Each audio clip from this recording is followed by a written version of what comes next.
Hello बच्चों, welcome to Daksh coaching classes again. अभी तक हमने जो पढ़ा था, ज्यूडिशरी चैप्टर हम पढ़ रहे थे क्लास 11th की। हाँ, और उस ज्यूडिशरी चैप्टर में हमने कहाँ तक पढ़ लिया था? यहाँ तक पढ़ लिया था कि इंडिपेंडेंट ज्यूडिशरी होने से हमें क्या फायदा होगा और क्यों होना चाहिए। सबसे पहला क्वेश्चन था हमारा यही था कि हमें क्यों एक इंडिपेंडेंट ज्यूडिशरी की जरूरत है। हाँ, इंडिपेंडेंट जुडिशरी की हमें क्यों जरूरत है, सबसे पहला क्वेश्चन हमारा ये था। अब नेक्स्ट क्वेश्चन क्या आ जाता है? नेक्स्ट क्वेश्चन जो है एनसीईआरटी खुद लिखती है। एनसीईआरटी ने देखिए क्या लिखा है, खुद ही एक क्वेश्चन लिखा हुआ है और इसका इंपॉर्टेंट बहुत है। What is meant by an independent judiciary?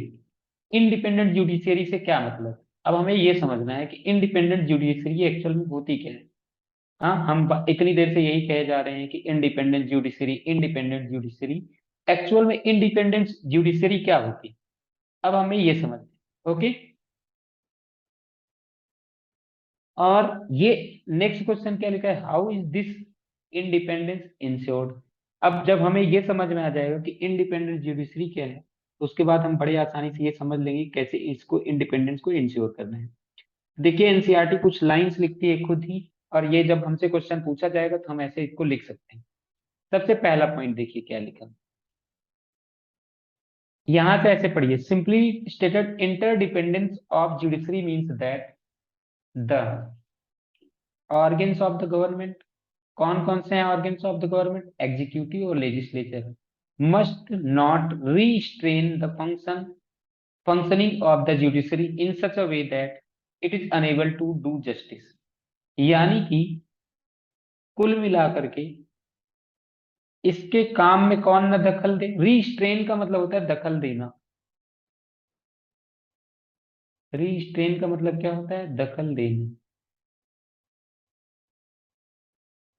ठीक है, कौन ना दखल दे, the other organs of the government, यानी कि जब जुडिशरी काम कर रही हो तो उसके उसको हस्तक्षेप कौन कौन ना करे।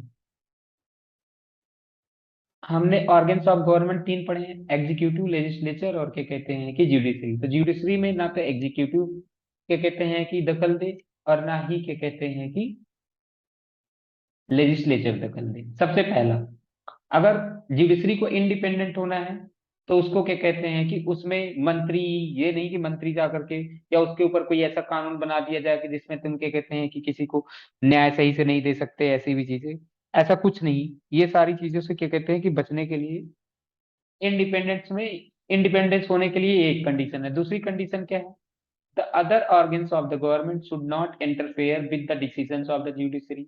अब जो जुडिशरी जिस भी बात का डिसीजन दे दे उसको सबको मानना होगा, चाहे वो एग्जीक्यूटिव हो चाहे वो लेजिस्लेचर हो। ऐसा नहीं है कि जुडिशरी ने कुछ डिसीजन दे दिया और उसको लेकर के क्या कहते हैं कि अलग से फिर पार्लियामेंट अलग से लॉ बना देती है कि नहीं, आपने ये क्या कहते हैं कि डिसीजन गलत लिया है। तो जुडिशरी मतलब कि ये कहते हैं कि जुडिशरी के डिसीजन को सबको मानना हो। इस पॉइंट का कहने का मतलब ये है, यहाँ तो उसको एंटर नहीं करना, इंटरफेयर नहीं करना पड़ेगा। इंटरफेयर का मतलब होता है हस्तक्षेप। हाँ, उसको हस्तक्षेप नहीं करना है किसमें, decision of the judiciary, judiciary के डिसीजन में उसको क्या नहीं करना है, हस्तक्षेप नहीं करना है। आगे, जजेस must be able to perform their, क्या, जजेस must be able to perform their functions without fear or favor। अब जजेस क्या होंगे, वो ना तो फियर में हो ना तो फेवर में। फियर और फेवर यहां से मतलब क्या है, अब समझते हैं।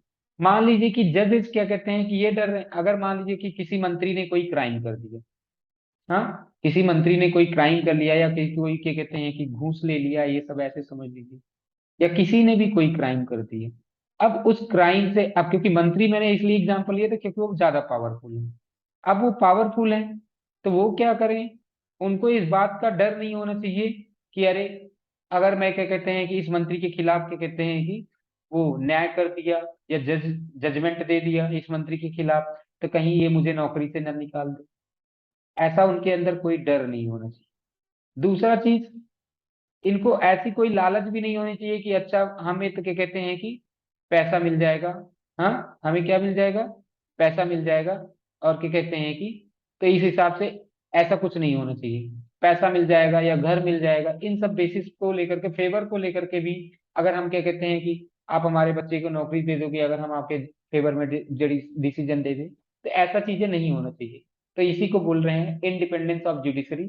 3 पॉइंट्स हमने पढ़ लिए इंडिपेंडेंस ऑफ जुडिशरी को, कि एग्जीक्यूटिव और लेजिस्लेचर क्या करे, उसके फंक्शनिंग को रिस्ट्रेन नहीं करे, और क्या कहते हैं कि उसके फंक्शन में जुडिशरी के डिसीजन में इंटरफेयर ना करे।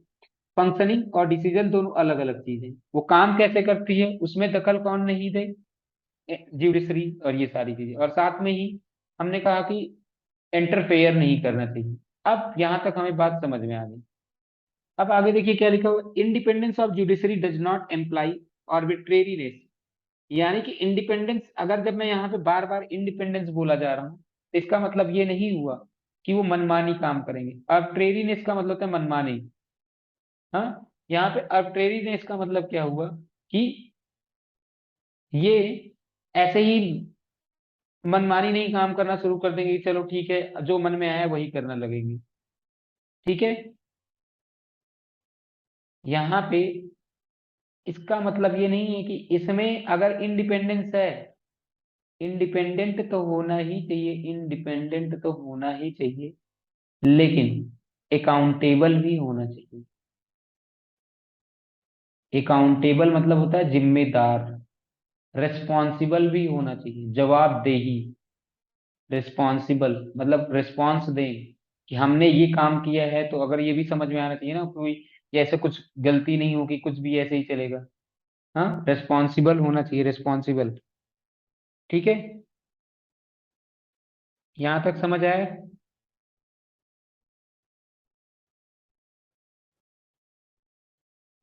तो अब देखिए हमने क्या कहते हैं कि यहाँ तक तो हमारे समझ में आ गया कि कैसा होना चाहिए, रिस्पॉन्सिबल होना चाहिए, इंडिपेंडेंट होना चाहिए। हाँ, इंडिपेंडेंट होना चाहिए, रिस्पॉन्सिबल होना चाहिए। हाँ, क्या होना चाहिए, रिस्पॉन्सिबल होना चाहिए और अकाउंटेबल होना चाहिए। ये तीनों चीजें होनी चाहिए, तो ये चीजें इंश्योर करना है। आर्बिट्रेरीनेस नहीं, अब्सेंस ऑफ अकाउंटेबिलिटी नहीं है। जब मैं यहाँ पे इंडिपेंडेंस का बात कर रहा हूँ, तो इंडिपेंडेंस के मतलब, इससे मतलब नहीं है कि क्या है कि आर्बिट्रेरीनेस आ गई है। अब मतलब वो अपनी तरीके से एकदम से मनमानी काम करेंगे, ऐसा कुछ नहीं है। उनको संविधान को यानी कि कॉन्स्टिट्यूशन को फॉलो करना ही होगा। ठीक है, 1 मिनट। आर्बिट्रेरी रेस नहीं होना चाहिए, ARBI। ठीक है, यहां तक समझ में आ गया, आर्बिट्रेरीनेस नहीं होना चाहिए। दूसरा चीज, अब्सेंस ऑफ अकाउंटेबिलिटी नहीं होना चाहिए, अब्सेंस ऑफ अकाउंटेबिलिटी नहीं होनी चाहिए। इसका मतलब ये नहीं है कि independence does not mean, independence का मतलब क्या है और इंडिपेंडेंस का क्या नहीं मतलब है, ये हमें समझ में आना चाहिए। ठीक है, यहाँ तक उम्मीद करता हूँ आपको समझ में आ गया होगा, अब्सेंस ऑफ अकाउंटेबिलिटी। नेक्स्ट आते हैं। अब यहाँ पे देखिए यही चीज लिखा भी था, judiciary is a part of democratic political structure. Judiciary जो है वो हमारे डेमोक्रेसी का पार्ट है। ज्यूडिशरी किसका पार्ट है, डेमोक्रेसी का। डेमोक्रेसी में जहाँ ज्यूडिशरी हमारी जो हमारी ज्यूडिशरी जो वो किसका है, part of democratic structure, democratic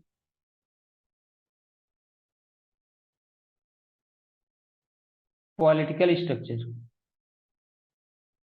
किससे, डेमोक्रेटिक पॉलिटिकल स्ट्रक्चर का क्या है, पार्ट है।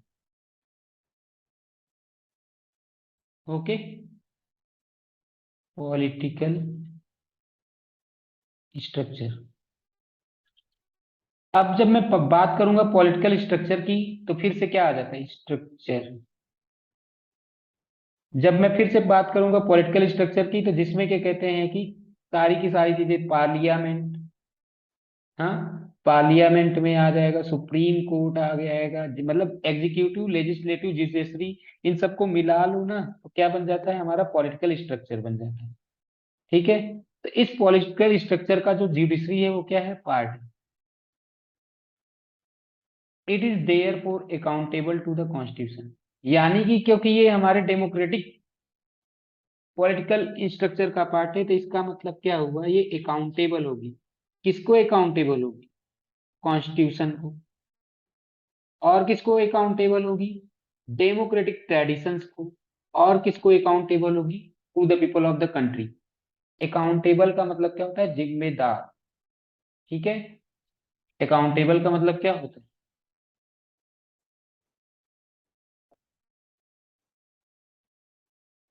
जिम्मेदार, यानी अपना उत्तरदायित्व निभाने का काम है इसके पास में। देखते हैं क्या लिखा है अब।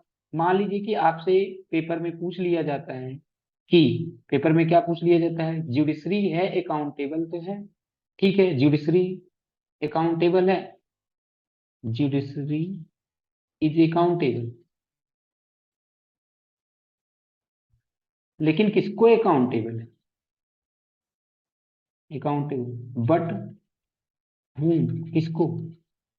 तो सबसे पहले आपका आंसर क्या होगा, किसको किसको अकाउंटेबल है? पहला चीज, accountable to the constitution. Accountable to the constitution. दूसरा, accountable to the democratic traditions.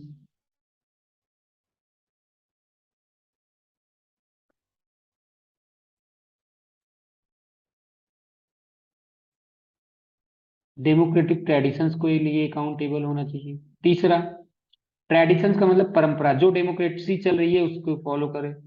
और accountable to the people of country. Accountable to the people of. इन तीन चीजों के लिए क्या, इन तीन चीजों इन तीन लोगों के लिए क्या है, वो क्या कहते हैं कि जुडिशरी अकाउंटेबल है, यानी कि उनके प्रति उत्तरदायी है। उनके उत्तरदायी मतलब होता है कि वो उत्तर देंगे अपने हर चीज के लिए, इनके लिए हर चीज के बताएंगे कि हमने ये किया है तो क्यों किया है। Accountable to the people of India, people of country लिख दीजिए, या हमारा सारा देश भारत। ओके, यहाँ तक आपको उम्मीद करता हूँ समझ में आया होगा। अब नेक्स्ट क्वेश्चन क्या आता है? नेक्स्ट क्वेश्चन कह रहा है कि how can the independence of judiciary be provided and protected. कैसे हम जुडिशरी को इंडिपेंडेंस देते हैं, और कैसे हम क्या कहते हैं कि इसको, इसकी इंडिपेंडेंसी को प्रोटेक्ट करते हैं। क्या, कैसे हम अपनी जुडिशरी को इंडिपेंडेंस देते हैं और साथ में कैसे हम इसको प्रोटेक्ट करते हैं, ये दो हमारे पास अब क्वेश्चन है। देखिए, इंडिपेंडेंसी को हम कैसे दे रहे हैं। देखिए, the Indian constitution has insured the independence of judiciary through a number of measures. कैसे इंश्योर करते हैं? The legislature not involve in the process of appointment of जजेस। तो यहाँ जो हमारे यहाँ अपॉइंटमेंट ऑफ जजेस होता है ना, अपॉइंटमेंट ऑफ जजेस, कौन जज बनेगा, हु विल बी द जज of supreme court of India, who will be the chief justice of India, ये पार्लियामेंट नहीं डिसाइड करती है। क्लियर वर्ड्स में बोल रहा हूँ कि पार्लियामेंट नहीं डिसाइड करती है। ये डिसाइड कौन करता है? खुद सुप्रीम कोर्ट डिसाइड करती है who will be the chief justice of India और हु विल बी द जज of the India. Okay, appointment of जजेस। अपॉइंटमेंट ऑफ जजेस में कौन नहीं इन्वॉल्व हो रहे हैं? अपॉइंटमेंट ऑफ जजेस में कौन नहीं इन्वॉल्व हो रहे? एग्जीक्यूटिव नहीं इन्वॉल्व हो रहे, लेजिस्लेचर नहीं इन्वॉल्व हो रहे। यानी कि इसका मतलब ये हुआ कि पॉलिटिकल पार्टी, ये जो क्या कहते हैं कि जो पार्टी पॉलिटिक्स होगी, वो यहाँ पे रोल नहीं आएगा। किसमें? अपॉइंटमेंट में पार्टी पॉलिटिक्स से इसको बचा कर। हाँ, प्रोटेक्टिंग फ्रॉम पॉलिटी पॉलिटिक्स।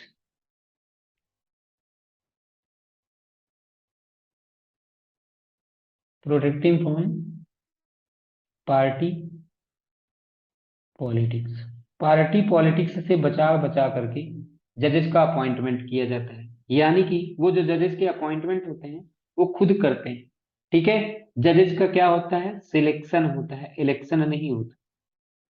जजेस क्या होते हैं? सेलेक्ट होते हैं, इलेक्ट नहीं होते। ओके, यहां तक ध्यान रखें। In order to be appointed a जज, a person must have experience as a lawyer और must be well versed in law. अगर मान लीजिए कि किसी को भी अपॉइंटमेंट देना है, किसी को अपॉइंटमेंट मतलब किसी को जज बनाना है, अब जज तो ऐसे बन नहीं जाएगा कि चलो ठीक है, आज के कहते हैं सुप्रीम कोर्ट के जज ने बोला कि भाई, मैंने पहले ही बताया है कि सुप्रीम कोर्ट का जज या हाई कोर्ट का जज कौन बनेगा, ये कौन डिसाइड करता है? क्या ये पार्लियामेंट डिसाइड करती है? क्या नहीं। क्या ये लेजिस्लेचर डिसाइड करती है? क्या नहीं।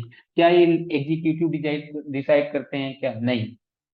फिर कौन डिसाइड करता है?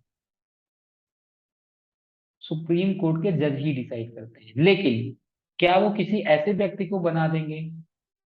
आज देखा, मैं हूं धीरज कुमार, चलो आज हम धीरज कुमार को जज बना देते हैं। नहीं, ऐसा नहीं हो सकता, क्योंकि मेरे पास कोई एक्सपीरियंस नहीं है। एज ए लॉयर मेरे पास कोई एक्सपीरियंस नहीं है, इवन मुझे लॉ भी सही से नहीं आती।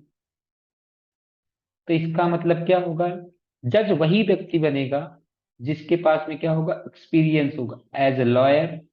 और उसको क्या कहते हैं कि बढ़िया से क्या आता होगा, यानी कि वो क्या कहते हैं कि प्रो होगा, समझ लो प्रो होगा किसमें, लॉ में। आगे, political opinion of the person और his political loyalty should not be the criteria for the appointments of the judiciary.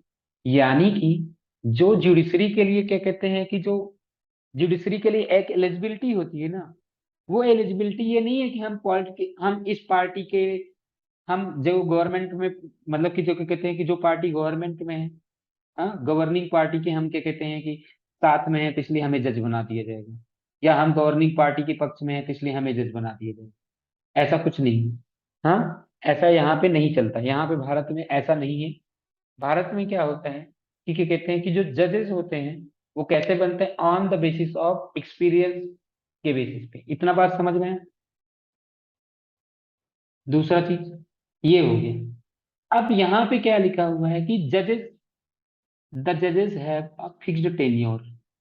जजेस का अपना एक फिक्स्ड टेन्योर है। यानी कि देखो, सबसे पहला क्या किया, अपॉइंटमेंट को इंडिपेंडेंट रखा, अपॉइंटमेंट में पॉलिटिकल पार्टी को नहीं इन्वॉल्व किया अपॉइंटमेंट में। दूसरा, अब आती है टेन्योर की बात आती है।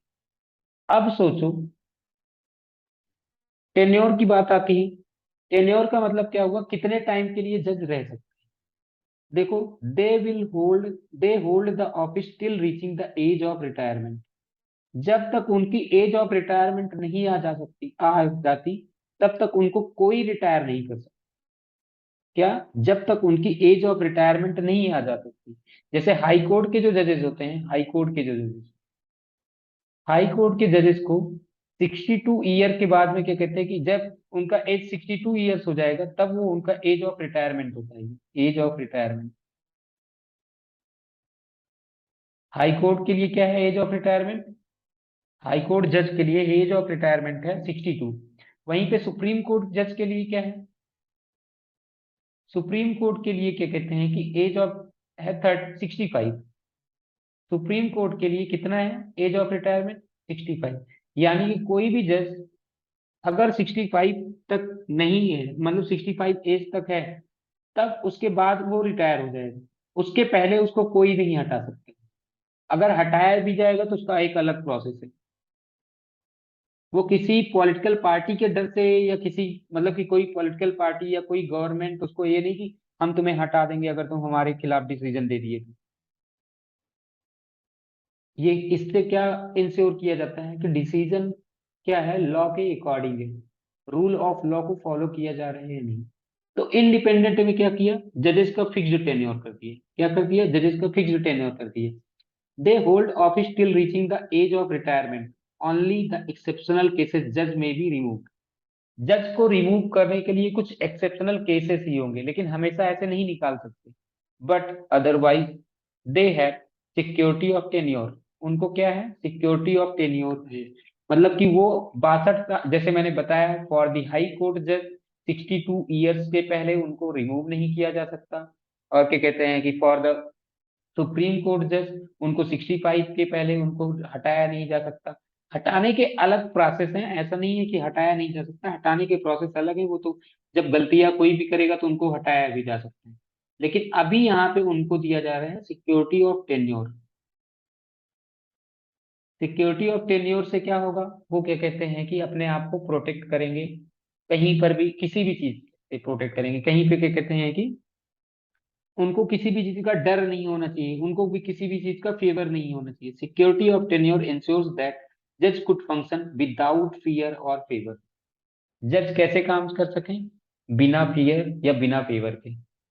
सिक्योरिटी ऑफ टेन्योर क्या इंश्योर करता है, इट इंश्योर्स, क्या इंश्योर करता है कि जज क्या है, फंक्शन करे बिना फेयर के, विदाउट फियर और फेवर। मतलब कि वो किसी से डरे नहीं। मैंने जैसा कि बताया कि अब पता लग चले कि क्या कहते हैं कि कोई बहुत बड़ी कंपनी का मालिक है, हाँ वो डर दे रहा हो, ऐसा कुछ नहीं होने वाला है। समझ आया नहीं समझ, the constitution prescribes the very difficult procedure for removal of जजेस। क्या कॉन्स्टिट्यूशन में मेंशन है कि जजेस को रिमूव किया जा सकता है? हाँ, कॉन्स्टिट्यूशन में मेंशन है कि जजेस को रिमूव किया जा सकता है, लेकिन उसके लिए बहुत ही डिफिकल्ट प्रोसेस है, वो अभी हम पढ़ेंगे।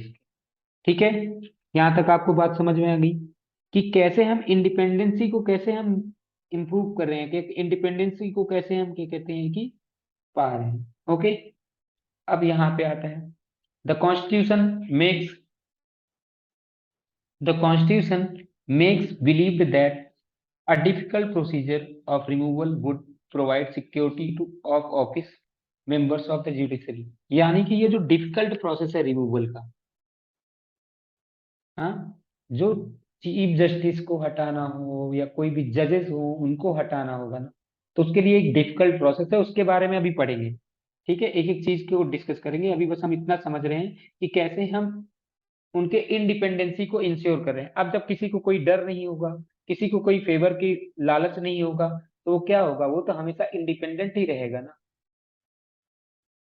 ठीक है, अपॉइंटमेंट के लिए कोई डर नहीं है, ये सारी चीजें। The judiciary does not, is not financially dependent on either executive और लेजिस्लेचर। यानी कि जो जुडिशरी है ना, वो क्या कहते हैं कि ना तो एग्जीक्यूटिव के ऊपर डिपेंडेंट है कि भैया वो मेरी सैलरी रोक लेंगे इसलिए हम डिसीजन तो सही देंगे। हाँ, पता चला कि क्या हो रहा है कि उनको डर इस बात का है, अरे मेरी सैलरी ही नहीं आएगी तो मैं कैसे क्या कहते हैं, या लेजिस्लेचर मेरी सैलरी को कम कर दे, कोई लॉ बना करके लेजिस्लेचर कहीं मेरी सैलरी को कम ना कर दे, एग्जीक्यूटिव कहीं सैलरी को क्या कहते हैं कि आगे ही ना बढ़े।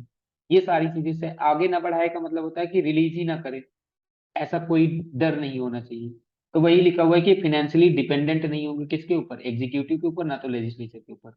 Constitution provides that salaries and allowances of the judges are not subjected to the approval of legislature। यानी कि जो सैलरीज होंगी या जो अलाउंसेस होंगे, वो क्या कहते हैं कि लेजिस्लेचर के अप्रूवल से नहीं आएंगे। ठीक है, क्या, जो सैलरी होगी या जो क्या कहते हैं कि अलाउंसेस होंगे, जो सैलरी होगी या जो अलाउंसेस होंगे, वो क्या होंगे, वो केवल और केवल क्या कहते हैं कि उनके ऊपर डिपेंडेंट नहीं होंगे। किसके ऊपर नहीं डिपेंडेंट होंगे, क्या नाम है, वहां पे पार्लियामेंट की, जैसे क्या होता है कि सैलरी देने के लिए, सैलरी देने के लिए ये सैलरी जानी है किसको, जज को। तो क्या इसके लिए अप्रूवल जरूरी है पार्लियामेंट का? नहीं, पार्लियामेंट से अप्रूवल लेना है क्या, नहीं लेना है। तो इससे क्या होगा, वो उनके ऊपर डिपेंडेंट नहीं होंगे। Okay, the actions and decisions of the जजेस are immune, immune from the personal criticism. यानी कि जजेस के खिलाफ, जजेस के खिलाफ पार्लियामेंट में कोई बात नहीं किया जा सकता। पार्लियामेंट में जजेस के डिसीजन को लेकर के भी बात नहीं किया जा सकता कि उन्होंने ऐसा डिसीजन इसलिए लिया है, ये सारी चीजें। ठीक है, यानी कि उनके पर्सनल, ये नहीं कि ये जज हैं तो इसलिए, मतलब किसी पर्टिकुलर जज का नाम मान लीजिए कि एक्स नाम के जज हैं, अब बोला जा रहा है इन्होंने कोई डिसीजन दे दिया, ए नाम के मंत्री के अगेंस्ट डिसीजन दे दिया।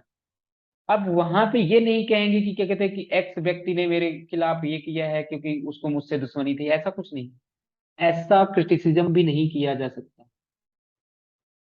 Judiciary has power to penalise those who are found guilty to the contempt of court.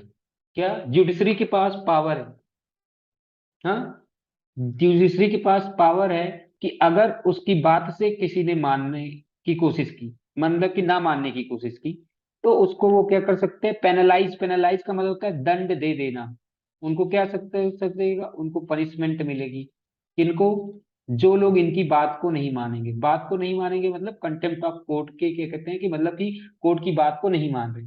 Okay, यहां तक बात समझ में आया? जुडिशरी के पास में फुल राइट है इस बात। ठीक है, तो यहाँ पे हमें पता चल गया कि जजेस जो है वो इम्यून है फ्रॉम पर्सनल क्रिटिसिज्म। इम्यून का मतलब होता है कि उनको पर्सनल क्रिटिसिज्म कोई नहीं कर सकता है। ठीक है, उनके निर्णय को लेकर के, उनके जो डिसीजंस हैं, उनके काम को लेकर के कोई उनका पर्सनल क्रिटिसिज्म नहीं कर सकता। ओके, और दूसरा चीज, अगर कोई कोर्ट की बात नहीं मानेगा तो कोर्ट उनको क्या कर सकता है, पनिश कर सकता है। ये सब अधिकार है, तो इससे लग रहा है कि हाँ उसकी इंडिपेंडेंसी तो इंश्योर्ड है। हमें समझ में आ गया कि इंडिपेंडेंसी इंश्योर है। कैसे? क्योंकि जजेस को क्या कहते हैं कि ना तो लेजिस्लेचर के ऊपर डिपेंडेंट है, ना तो एग्जीक्यूटिव के ऊपर डिपेंडेंट है। उनका अपॉइंटमेंट भी नहीं डिपेंडेंट है। उनका क्या कहते हैं कि सैलरी भी नहीं डिपेंडेंट है। उनको किसी बात का डर नहीं है कि, और किसी बात का फेवर नहीं है। और साथ में ही अभी हमने बताया कि उनकी बात अगर कोई नहीं मानता तो उसके लिए वो कंटेम्प्ट ऑफ कोर्ट कर के गिल्टी के अनुसार उसको क्या कर सकते हैं, पेनलाइज कर सकते हैं। पेनलाइज मतलब पनिशमेंट दे सकते हैं। This authority of court is seen and as an effective protection of the जजेस इन अनफेयर क्रिटिसिज्म। यानी कि ये क्या करता है, अनफेयर क्रिटिसिज्म से क्या कहते हैं कि बचाता है। किसको? जजेस को। ठीक है, जो ये कंटेम्प्ट ऑफ कोर्ट वाली जो क्या कहते हैं कि जो पनिश करने की एबिलिटी जो है उसको मिली है, वो क्या करती है, उसको अनफेयर क्रिटिसिज्म से बचाता है। ठीक है, पार्लियामेंट कैन नॉट डिस्कस, देखिए क्या लिखा हो, parliament can not discuss the conduct of the जजेस except when proceeding to the remove the judge is being carried out। कब पार्लियामेंट जजेस के बारे में डिस्कस भी नहीं कर सकती? हाँ, पार्लियामेंट को जो है, पार्लियामेंट क्या कहते हैं कि जजेस के डिसीजन को लेकर के, हाँ, उसको क्या कहते हैं कि डिस्कस नहीं कर सकती। Parliament can not discuss the conduct of जजेस, उनके आचरण को नहीं डिस्कस कर सकती। कहाँ पे? कब तक? कब तक नहीं उनके आचरण को डिस्कस कर सकती? जब तक उनके खिलाफ रिमूवल का क्या कहते हैं कि रेजोल्यूशन पास ना हो। जब उनको रिमूवल के लिए बुलाया जाता है तब तो बात करनी ही पड़ेगी पार्लियामेंट में, क्योंकि पार्लियामेंट का अभी रिमूवल में क्या कहते हैं कि जजेस के रिमूवल में पार्लियामेंट का बहुत बड़ा रोल होता है। तो तब जा करके डिस्कस कर सकते हैं, उसके पहले इसमें कोई डिस्कशन नहीं होगा कि हम इस जज को निकाल रहे हैं या इस जज को, मतलब कि उसके आचरण को लेकर के कि ये ऐसा है या वो ऐसा है, उसके बुराइयां ये हैं, इनके इन सब चीजों को भी लेकर के कोई डिस्कशन नहीं होगी, नो डिस्कशन। ओके, यहां तक बात समझ में है? उनके आचरण पे, कंडक्ट ऑफ जजेस पे तभी जा करके चर्चा होगी जब उनको हटाना होगा। तब तक नहीं डिस्कस किया जा सकता जब तक उनको हटाना होगा। उसके पहले आप नहीं डिस्कस कर सकते। This gives the judiciary independence to adjudicate without fear of being criticised. तो इससे क्या होगा कि वो अपना सही से काम करेगी, बिना किसी डर से क्या करेगी, काम से करेगी अपने, बिना किसी डर से वो क्या कहते हैं कि सारी की सारी चीजों पे क्या कहते हैं कि न्याय दे सकेगी, सुना सकेगी। इतना बात समझ में है? मुझे लग रहा है यहाँ तक आपको समझ में आ गया कि जुडिशरी क्यों इंडिपेंडेंट होनी चाहिए, इंडिपेंडेंट से क्या मतलब है, और हमने बता दिया कि इंडिपेंडेंसी कैसे इंश्योर की गई। क्या आपको यहाँ तक बात समझ है? ठीक है, अब देखते हैं आगे क्या लिखा है यहाँ से। अब हमारी नेक्स्ट हेडिंग क्या आ जाती है, अपॉइंटमेंट ऑफ जजेस। अब हमें क्या पढ़ना है, अपॉइंटमेंट ऑफ जजेस। तो देखिए अपॉइंटमेंट ऑफ जजेस कैसे होते हैं, इसको क्लियर करते हैं। अपॉइंटमेंट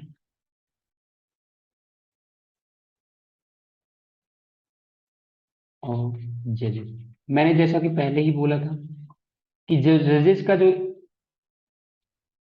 जजेस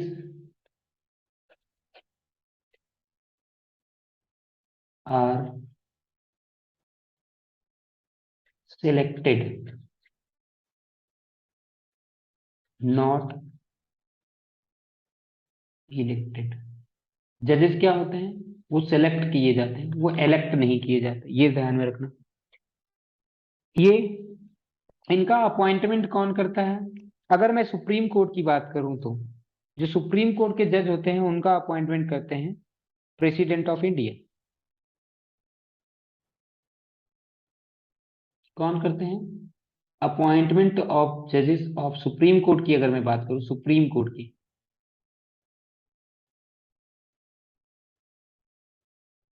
president of India.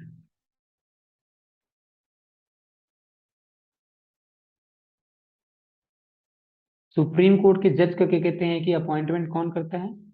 President of India. वहीं पे अगर मैं बात करूं कि कहते हैं कि हाई कोर्ट के,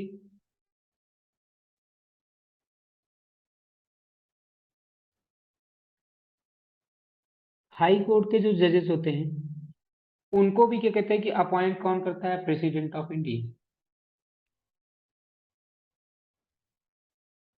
लेकिन क्या प्रेसिडेंट ऑफ इंडिया खुद से करता है? नहीं। ठीक है।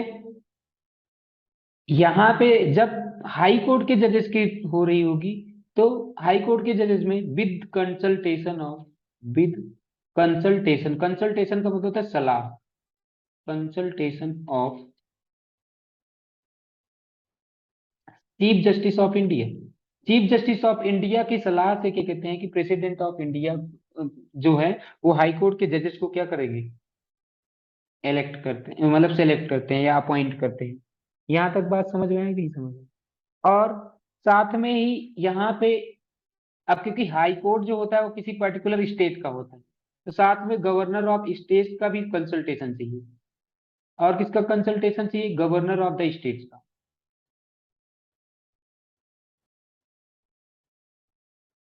गवर्नर ऑफ स्टेट ये कंसल्टेशन देंगे। तो ये सारी चीजें हैं, यहाँ से हो जाएगी। ठीक है। अब इनके जो अपॉइंटमेंट होगी वो कैसे होती है? ठीक है।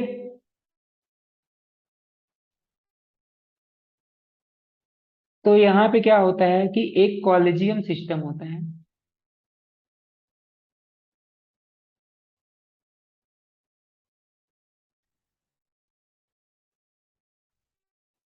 ये कॉलेजियम सिस्टम डिसाइड करता है कि कौन जज बनेगा, कौन सीजेआई बने, चीफ जस्टिस ऑफ इंडिया बनेगा, कौन नहीं। ये सब कौन डिसाइड करते हैं? Collegium system. ठीक है।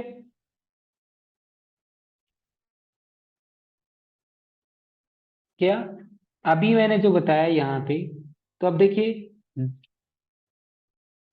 सबसे पहला पॉइंट आपको ये ध्यान रखना है कि जो जजेस होते हैं वो कैसे अपॉइंट होते हैं?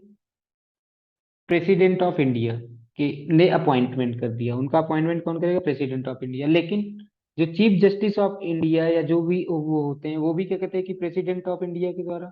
कुछ ऐसे जजेस होते हैं जो सुप्रीम कोर्ट के, या पांच, अगर सही बताऊं तो पांच क्या कहते हैं कि पांच क्या कहते हैं, फाइव जजेस का क्या होता है, फाइव सीनियर मोस्ट जजेस, फाइव सीनियर मोस्ट जजेस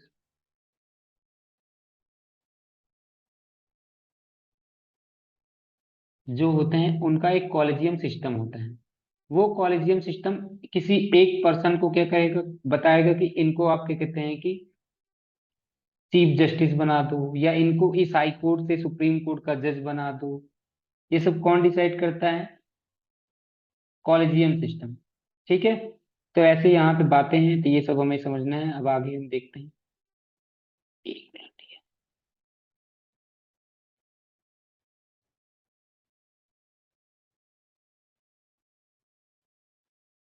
हम्म।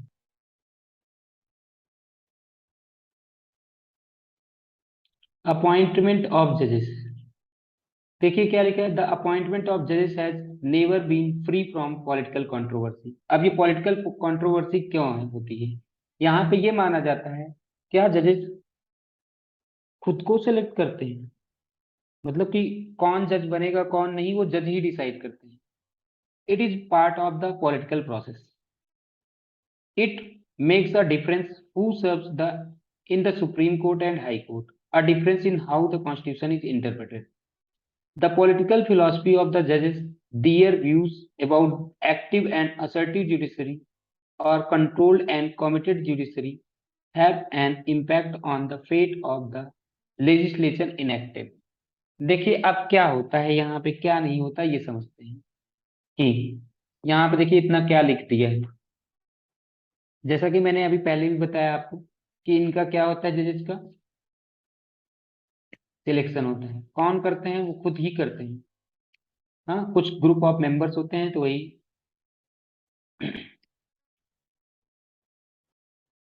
किसका कैसे सिलेक्शन होगा या किसका कैसे अपॉइंटमेंट होगा, वो डिपेंड करता है कि वो क्या हाई कोर्ट का जज है,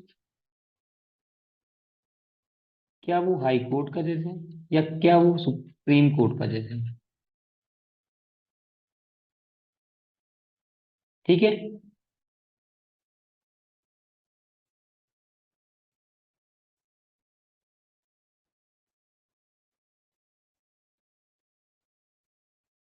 अब यहाँ पे क्या कहते हैं कि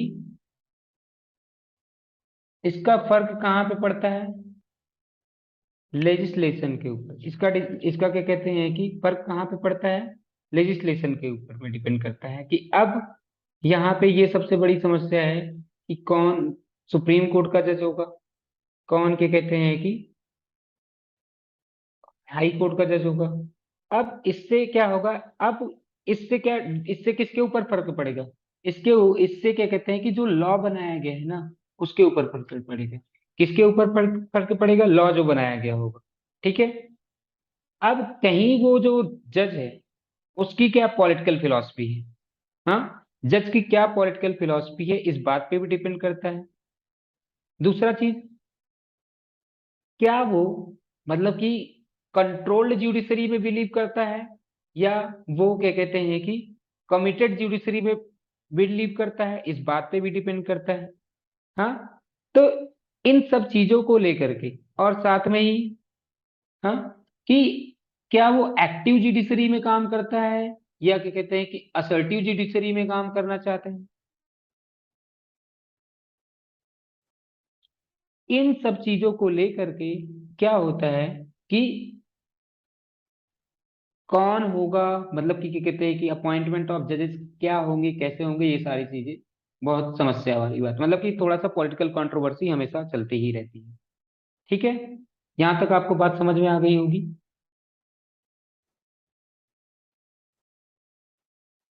तो अगर क्या कहते हैं कि ये जो जितनी भी बातें हैं कि वो क्या है, कॉमिटेड ज्यूडिशरी है या कंट्रोल्ड ज्यूडिशरी है. हाँ, दूसरा चीज हमने क्या बताया, एक्टिव ज्यूडिशरी है या असर्टिव ज्यूडिशरी है.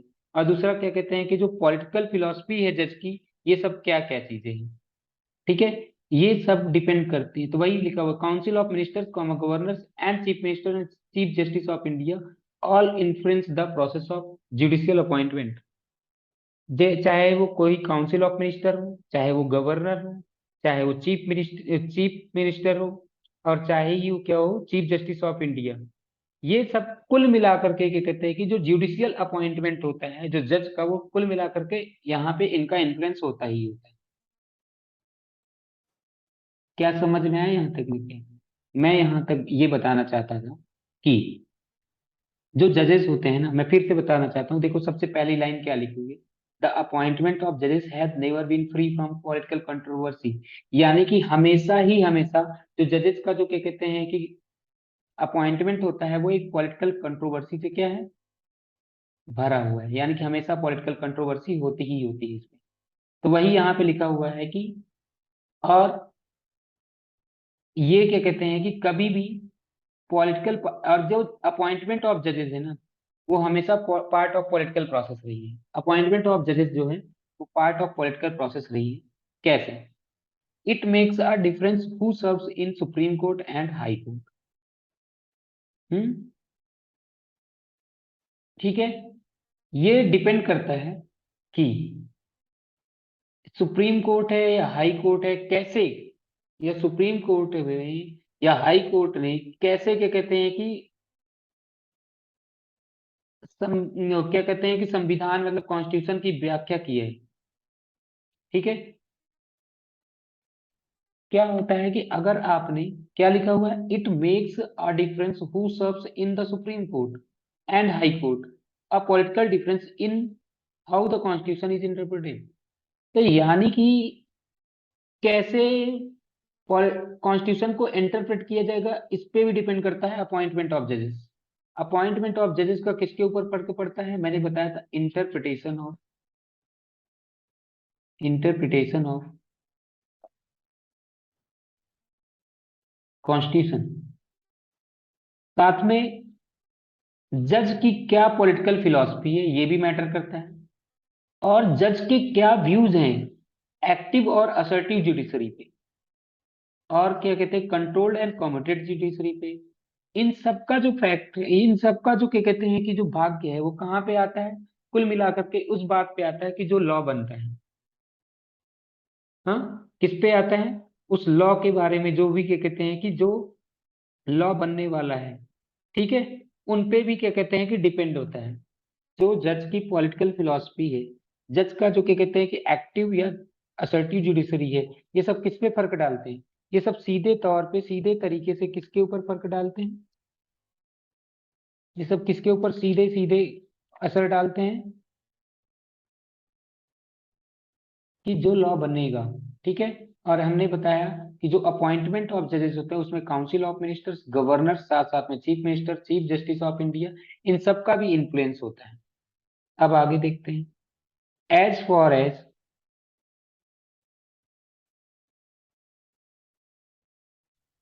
अब जब हम बात करते हैं चीफ जस्टिस ऑफ इंडिया की, वही लिखा हुआ, as far as appointment of chief justice of India is concern over the years, a convention had developed whereby a senior most judge of the Supreme Court was appointed as the Chief Justice of India। क्या ये कह रहे हैं कि जो chief justice of India, जो मतलब कि जो सुप्रीम कोर्ट के जो सबसे मेन जज होते हैं, जिनको क्या कहते हैं सुप्रीम कोर्ट ऑफ सॉरी, जिसको क्या कहते हैं चीफ जस्टिस ऑफ इंडिया बोला जाता है, उनमें कौन बनता है, जैसे अभी तक मैंने बोला था 34 जजेस हैं, 34 जजेस हैं। तो इस 34 जजेस में जो जो क्या कहते हैं कि क्या होगा, सीनियर मोस्ट जज होगा, जो भी सीनियर मोस्ट जज होगा वो क्या बन जाएगा, बस शर्त ये है कि उसकी 65 ईयर एज ना हो, बस शर्त यह है कि उसकी 65 ईयर एज ना हो, तो वो क्या बन जाएगा, चीफ जस्टिस ऑफ इंडिया बन जाएगा, जो भी सीनियर मोस्ट जज होगा। इतना क्लियर है। लेकिन यहां तक समझ में आया, चीफ जस्टिस ऑफ इंडिया। अब यहाँ पे देखो, ऐसा कुछ कौन, ऐसा कहीं उसमें नहीं लिखा है, कॉन्स्टिट्यूशन में नहीं लिखा है कि जो सीनियर मोस्ट जजेस होंगे उन्हीं को बनाया जाएगा, नहीं। ये क्या है, कन्वेंशन। कन्वेंशन का मतलब होता है एक ऐसी परंपरा जो चली ही आ रही है, जिसको सब लोग मानते हैं। लेकिन इस कन्वेंशन को ब्रोक किया गया, इस ये कन्वेंशन ब्रोक हुआ कितनी बार, 2 बार। ये कन्वेंशन कब ब्रोक हुआ था, 1973 में।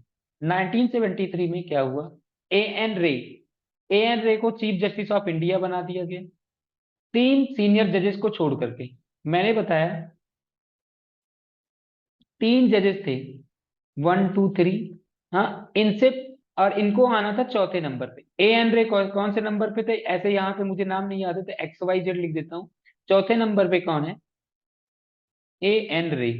तो ए एन रे को बनना था बहुत बाद में चीफ जस्टिस ऑफ इंडिया, लेकिन सीनियरिटी को इग्नोर करते हुए इनको बना दिया गया क्या, चीफ जस्टिस ऑफ इंडिया। तो इन तीनों लोगों ने क्या किया, इस्तीफा दे दिया।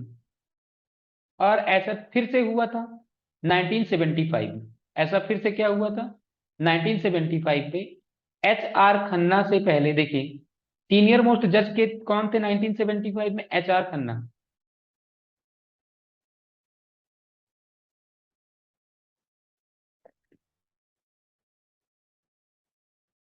1975 में जो सीनियर मोस्ट जज थे वो कौन थे, एच आर खन्ना। मतलब कि इनको बनना था चीफ जस्टिस ऑफ इंडिया, लेकिन चीफ जस्टिस ऑफ इंडिया किसको बना दिया गया, एम एच बेग को। यानी कि यहाँ पर फिर से कन्वेंशन फॉलो नहीं हुआ, यहाँ पर फिर से कन्वेंशन फॉलो नहीं हुआ। ठीक है, यहाँ तक आपको बात समझ में आई?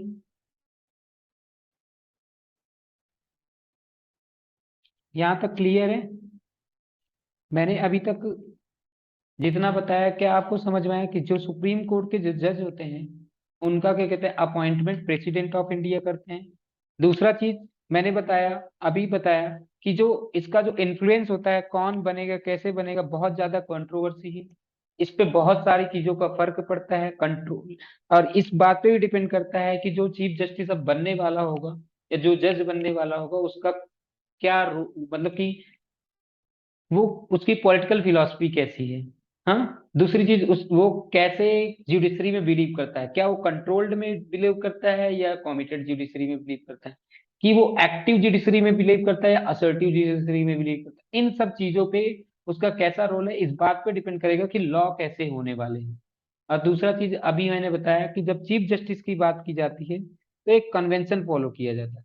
हाँ, एक कन्वेंशन फॉलो किया जाता था।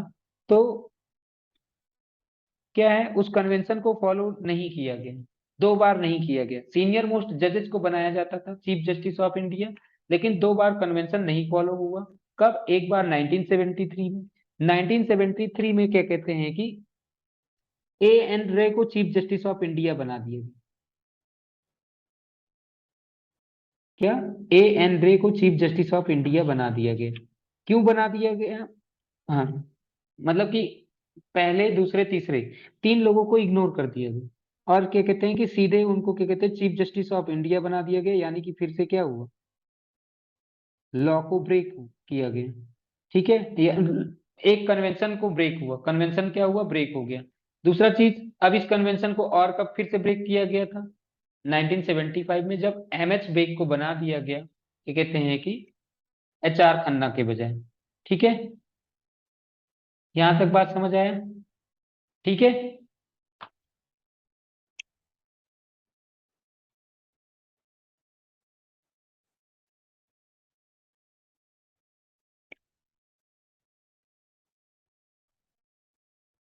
यहाँ तक मुझे लग रहा है आपको क्लियर समझ में आ गया होगा। अब आगे बात करते हैं यहाँ से।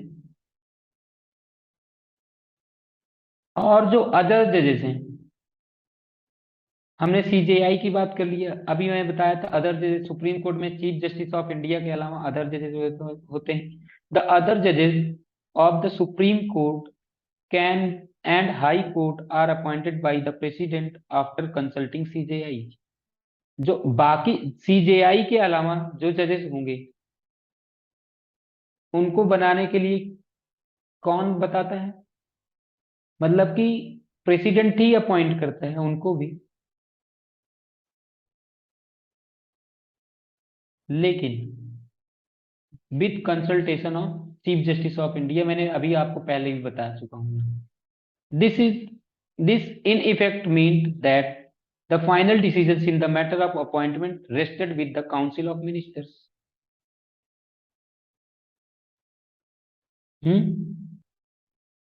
जो फाइनल डिसीजन होगा, व्हाट देन, हाँ, what then was the status of the consultation of with chief justice. अब यहाँ पे देखिए क्वेश्चन क्या आ गया। अब यहाँ पे एक नया क्वेश्चन आ गया हमारे पास में कि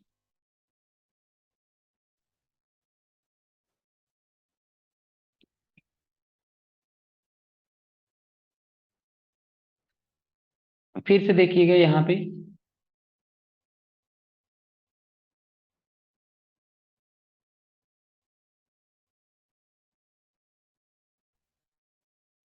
क्या लिखा हुआ है, द अदर जजेस of supreme court and high court are appointed by president. जितने भी अदर जजेस होंगे, वो चाहे सुप्रीम कोर्ट के हों चाहे वो हाई कोर्ट के हों, उसको कौन अपॉइंट करता है? President of India. ठीक है, लेकिन किसके साथ, किसकी सलाह पे, कंसल्ट किससे करते हैं? चीफ जस्टिस ऑफ इंडिया से। इसका मतलब क्या हुआ, इसका मतलब क्या हुआ, जब प्रेसिडेंट वाली बात आ गई तो इसका मतलब ये हुआ कि हमने, देखो, हमें ये पता होना चाहिए कि प्रेसिडेंट हमेशा क्या कहते हैं कि काउंसिल ऑफ मिनिस्टर्स की सलाह पे चलता है। प्रेसिडेंट जो होता है वो काउंसिल ऑफ मिनिस्टर्स की सलाह पे चलता है। ठीक है, तो यानी कि प्रेसिडेंट अपॉइंट कर रहा है, जब प्रेसिडेंट अपॉइंट कर रहा है तो इसका मतलब क्या हुआ कि जो फाइनल डिसीजन है वो कौन लेता है, फाइनल डिसीजन ले रहा है कौन, काउंसिल ऑफ मिनिस्टर्स, कि कौन जज बनेगा कौन नहीं बनेगा। ठीक है, तो फिर अब यहाँ पे क्वेश्चन ये आ गया, फिर हमने क्या कहते हैं कि चीफ जस्टिस से क्या कंसल्टेशन लिया। हाँ, तो क्या होता है, चीफ जस्टिस जिसको बोल देगा कि अब इनको ये क्या कहते हैं कि इनको हाई कोर्ट का जज बनाना है, तो क्या होता है कि जो क्या नाम है कि हाँ, जो ये क्या नाम है काउंसिल ऑफ मिनिस्टर्स होती है वो एक लिस्ट देती है किसको, चीफ जस्टिस ऑफ इंडिया को। एक लिस्ट दे देगी कि क्या कहते हैं कि जैसे क्या कहते हैं कि हमारे यहाँ मिनिस्ट्री ऑफ लॉ होती है, तो क्या कहते हैं कि वो क्या करते हैं वहां पे एक वो बनाया जाता है कि एक लिस्ट बनाया जाएगा कि किसको किसको हाई कोर्ट में एक बहुत सारे नाम की लिस्ट दी जाती है। उस लिस्ट में से जिसको भी सीजीआई को क्या कहते हैं कि हाई कोर्ट का जज बनाना होगा, जिसको जो बनाना होता है वो बना देते हैं। उनके लिए उनको सलाह दे देते हैं प्रेसिडेंट को कि प्रेसिडेंट जी इनको आप क्या कहते हैं कि वो बना दीजिए, चीफ जस्टिस ऑफ इंडिया बना दीजिए, ओ सॉरी, इनको क्या कहते हैं कि वहां का चीफ जस्टिस ऑफ एक हाई कोर्ट बना दो, हाई कोर्ट का जज बता दो। तो ये सब कर सकते हैं। ठीक है, यहाँ तक क्लियर हो गया क्या, मैंने बताया कि अपॉइंटमेंट जो हो रहा है वो कहीं ना कहीं से क्या कहते हैं काउंसिल ऑफ मिनिस्टर्स कर रहे हैं, लेकिन काउंसिल ऑफ मिनिस्टर्स जस्ट एक लिस्ट देते हैं बस, और जो फाइनल डिसीजन लेते हैं वो चीफ जस्टिस ऑफ इंडिया ऐसे ऐसे ही लोग ही लेते हैं। ठीक है, अब यहाँ से थोड़ा सा और आगे चलते हैं, देखते हैं क्या कहानी है। तो अब देखिए यहाँ पे कुछ बातें लिखी हुई हैं। This matter came up before the supreme court again and again between 1982 and 1998. Initially, the court felt that the role of Chief Justice was purely consultative. हाँ, अब क्या कहते हैं कि पहले क्या कहते हैं कि जो लगा था, पहले कोर्ट को लगा था कि भाई जो चीफ जस्टिस का जो क्या कहते हैं कि केवल और केवल क्या था रोल है, कंसल्ट करना, कि हाँ तुम इसको बना सकते हो। ठीक है, then it took the view that the opinion of the chief justice must be followed by president. अब क्या हुआ, पहले क्या था, सबसे पहले पहले क्या होता था कि जिसको क्या कहते हैं कि कंसल्ट किया जाता था कि भाई इनको बना दो। अब राष्ट्रपति का मन मतलब प्रेसिडेंट का मन है, माने नहीं माने, काउंसिल ऑफ मिनिस्टर बोल रहे हैं नहीं इनको प्राइम इनको बना दो, जैसे अभी आपने देखा ही कि क्या हुआ, अभी आपने देखा ना कि यहाँ पे मैंने आपको बताया था कि एक एम एच बेग को बना दिया गया।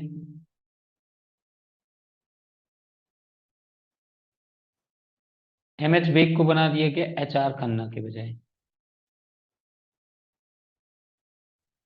HR खन्ना को नहीं बनाया गया, किसको बना दिया गया, एम एच बेग को बना दिया गया चीफ जस्टिस ऑफ इंडिया। जबकि मोस्ट सीनियर कौन थे, HR खन्ना थे। तो वही यहाँ पे लिखा हुआ है, this matter came up before the supreme court again and again between 1982 and 1998। Initially बार बार क्या कहते हैं कि ये मैटर आता रहा कि कैसे हम क्या कहते हैं कि सोचे कि कैसे अपॉइंटमेंट होगा जजेस का। Okay, felt that the role of the chief justice was purely consultative। पहले जो रोल था वो क्या कहते हैं क्या था, पूरी तरीके से क्या था, एक सलाहकार की, सलाहकार का मतलब क्या होता है भाई, जो बात तो अब जैसे मैंने आपको बोल दिया कि आपको पढ़ना चाहिए, या घर वाले बोल दे कि आपको घूमना नहीं चाहिए, वो जस्ट एक सलाह दे रहे हैं ना, अब मानो या नहीं मानो आपकी मर्जी। तो पहले क्या था, चीफ जस्टिस का जो रोल था वो क्या था, केवल और केवल कंसल्टेटिव था।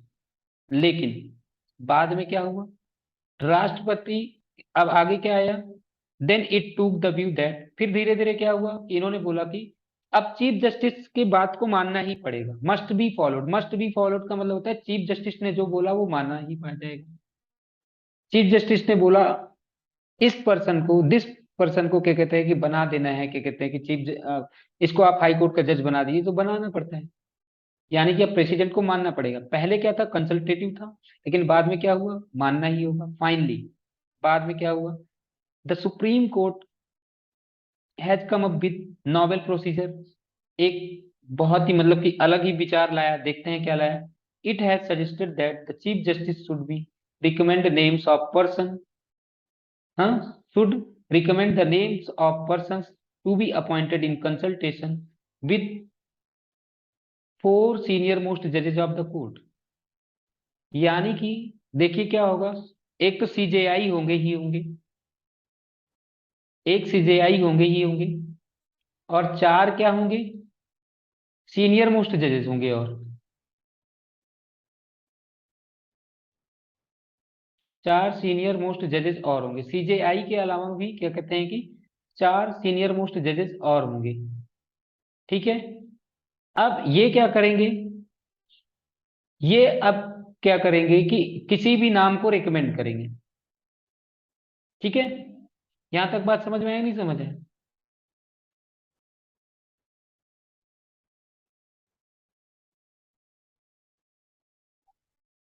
क्या, मैं फिर से बताता हूं। पहले क्या था, पहले, अब मैं पूरा आपको एकदम क्लियर कहाँ से बता रहा हूँ, 1982 से लेकर के 1983 तक, 1998 तक, देखो क्या होता है। मैंने बताया कि सबसे पहला कैसा, पहले सीजेआई का क्या रोल था, पहले सीजेआई का रोल था जस्ट केवल और केवल क्या था, कि वो कंसल्ट कर सकते, वो कंसल्टेशन दे सकते थे बस। कंसल्टेशन, कंसल्टेशन का मतलब था ये बात माने या ना माने राष्ट्रपति, मतलब ये सीजेआई क्या करेंगे, चीफ जस्टिस ऑफ इंडिया क्या करेंगे, ये कह देंगे कि ए नाम का पर्सन है, इसको आप क्या कहते हैं कि ए नाम का जो पर्सन है, आप इसको क्या कहते हैं कि high court, Allahabad high court का क्या कहते हैं कि जज बना दीजिए। अब प्रेसिडेंट का मन नहीं है, नहीं हम ए को नहीं बनाएंगे, बी को बनाएंगे। तो यहाँ पे वो प्रेसिडेंट कर सकता था ऐसा, क्यों, क्योंकि जो सीजेआई था, जो चीफ जस्टिस ऑफ इंडिया था, वो केवल और केवल कंसल्टेटिव, वो कंसल्टेशन दे सकता था। लेकिन फिर दोबारा क्या हुआ, थोड़ी दिनों बाद फिर से क्या हुआ, सीजेआई का अब रोल जो था वो कंसल्टेटिव नहीं था, must be followed. Must be followed मतलब क्या हुआ, कि अब की ये बाइंडिंग है on president, binding on president, binding का मतलब मानना ही पड़ेगा। ठीक है। अब क्या हुआ, अब मान लीजिए कि अब कहता है कि, यानी कि जो सीजेआई है वो कहते हैं, सीजेआई कहते हैं कि आप person number Y, person Y को क्या करते हैं कि पर्सन वाई को आपको बनाना है इलाहाबाद हाई कोर्ट का क्या, पर्सन वाई को बनाना है, पर्सन वाई को बनाना है इलाहाबाद हाई कोर्ट का जज। पर्सन वाई को क्या बना दो, इलाहाबाद हाई कोर्ट का जज बना दो। तो अब क्या, ये सीजेआई ने बोला, क्या प्रेसिडेंट इसको मना कर सकता है, नहीं। तो ये धीरे धीरे इवॉल्व हुआ, एवोल्यूशन हुआ इनका, कि सबसे पहले क्या हुआ, पहले तो वो कंसल्टेटिव थे, लेकिन फिर बाद में जो ये दोनों ही सही नहीं लग रहे थे। हो सकता है कि अब यहाँ पे क्या प्रॉब्लम थी, प्रॉब्लम ये थी कि मान लो क्या, क्या सीजेआई किसी को भी बोल देगा तो उसको जज बनाना पड़ेगा, नहीं। तो फिर क्या हुआ, एक, तो लास्ट में क्या हुआ, एक मेथड आया 1998 के आसपास, कौन सा मेथड आया, जिसमें क्या हुआ, फाइनली एक प्रोसेस हुआ जिसमें क्या कहते हैं कि कॉलेजियम सिस्टम बना। कॉलेजियम सिस्टम में होता क्या है कि कॉलेजियम सिस्टम का मतलब ग्रुप ऑफ पीपल होंगे, ग्रुप ऑफ जजेज होंगे, उसमें 5 जजेज होते हैं। जो कॉलेजियम सिस्टम है उसमें कितने जजेस हैं, 5 जजेस। वो 5 जजेस कौन होंगे, एक तो क्या कहते हैं कि चीफ जस्टिस ऑफ इंडिया, और बाकी जो 4 हैं वो क्या है, सीनियर मोस्ट जजेस, senior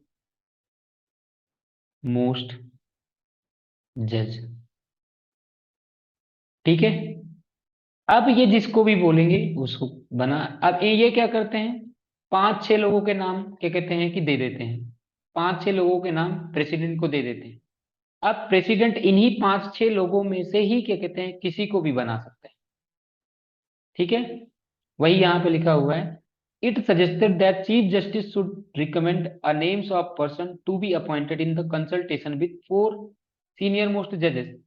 chief justice of India और ये चार लोग मिल करके कुछ नाम रिकमेंड करेंगे गवर्नमेंट को। मान लीजिए कि उन्होंने बोला A B C D E, इनमें से आप किसी को भी क्या कहते हैं कि वो बना सकते हैं, इनको में से किसी को भी आप जज बना सकते हैं। 10, the supreme court has established a principle of collegiality in making recommendation of for appointments at the moment. Therefore, in matters of the appointment, the decision of the group of senior judges of the Supreme Court carries greater weight. तो इससे क्या हुआ, केवल और केवल अभी तक केवल और केवल कौन दे रहा था decision, chief justice of India. तो क्या चीफ जस्टिस ऑफ इंडिया अकेले ही डिसीजन दे, ये सही है? नहीं। तो उन्होंने कहा कि अब क्या होगा कि चार बहुत ज्यादा एक्सपीरियंस लोग, देखिए टोटल एक तो चीफ जस्टिस ऑफ इंडिया खुद सीनियर मोस्ट जज, बाकी चार जो सीनियर मोस्ट जज हैं ये बहुत ज्यादा एक्सपीरियंस्ड पर्सन है। तो अब ये जो क्या कहते हैं कि ये अब ये जो सलाह देंगे वो ज्यादा सही रहेगी। ठीक है, यहां तक बात समझ आए? 10, in matters of appointment to the judiciary the supreme court and the council of minister played an important role. अब देखो यहाँ पे काउंसिल ऑफ मिनिस्टर्स इसलिए लिखा है क्योंकि जो राष्ट्रपति जो प्रेसिडेंट जो काम करता है वो किसकी सलाह पे काम करता है, वो प्रेसिडेंट ऑफ इंडिया के ही, मतलब सॉरी, राष्ट्रपति जो होता है वो काउंसिल ऑफ मिनिस्टर्स के सलाह पे ही काम करता है। राष्ट्रपति खुद से कोई काम नहीं कर सकता, खुद से मतलब कि उनके अपने चीजें हैं, लेकिन वो उनको हर लगभग लगभग हर एक चीजों में क्या कहते हैं कि जो भी एग्जीक्यूटिव के रूप में जब भी वो फंक्शन करेंगे, जितना भी एग्जीक्यूटिव फंक्शन होता है, आर्टिकल नंबर 74 क्या कहता है कि जितना भी क्या कहते हैं कि प्रेसिडेंट जब भी एग्जीक्यूटिव फंक्शन कोई भी परफॉर्म करेगा वो किसके अकॉर्डिंग परफॉर्म करता है, वो परफॉर्म करता है by consultation of council of ministers. Council of minister जो बोलेंगे, यानी कि हमें समझ में आ गया कि जो चीफ जस्टिस ऑफ इंडिया का जो क्या कहते हैं या चीफ जस्टिस का जो या कितने भी जो भी जजेस हैं उनके जो लोगों का मतलब कि उनमें जो सिलेक्शन होगा वो उसमें दोनों का जो अपॉइंटमेंट होगा उसमें दोनों का रोल है। अपॉइंटमेंट ऑफ जुडिशरी जो है ना वो दोनों का रोल है। किसका रोल है? सुप्रीम कोर्ट के साथ साथ में काउंसिल ऑफ मिनिस्टर्स का भी रोल है। अब बात करते हैं जब हमने अपॉइंट कर दिए तो अब बात आती है रिमूवल की। किसकी बात आती है? रिमूवल ऑफ जजेस। रिमूवल कैसे करे जाएगी भाई? जजेस को रिमूव किया जाता है। अब यहाँ पे देखिए कभी कभी लोग लिख देते हैं इम्पीचमेंट ऑफ सुप्रीम कोर्ट के जजेस का। इम्पीचमेंट, इम्पीचमेंट केवल और केवल प्रेसिडेंट का होता है। इम्पीचमेंट से किसको हटाया जा सकता है? केवल और केवल प्रेसिडेंट से। प्रेसिडेंट को। इम्पीचमेंट से किसको नहीं हटाया जा सकता? चीफ जस्टिस ऑफ इंडिया को नहीं हटाया जा सकता। चीफ जस्टिस ऑफ इंडिया का रिमूवल होगा, जजेस का क्या होगा? रिमूवल होगा। जजेस को कौन जजेस का क्या इम्पीचमेंट होता है क्या? नहीं, जजेस का रिमूवल होता है। ओके, यहाँ पे ध्यान रखना। वाइस प्रेसिडेंट का क्या होगा? रिमूवल होगा। वाइस प्रेसिडेंट का क्या इम्पीचमेंट होगा क्या? नहीं। इम्पीचमेंट किस केवल और केवल किसका होता है? प्रेसिडेंट का होता है। अब यहाँ पे देखिए क्या लिखा हूं, द रिमूवल ऑफ जजेस of the supreme court and high court also extremely difficult. यानी कि जैसे अभी हमने पढ़ा कि जो अपॉइंटमेंट जो था वो भी एक डिफिकल्ट प्रोसेस है, अपॉइंटमेंट भी क्या है? डिफिकल्ट प्रोसेस है। वैसे ही रिमूवल ऑफ जजेस भी क्या है? डिफिकल्ट प्रोसेस है।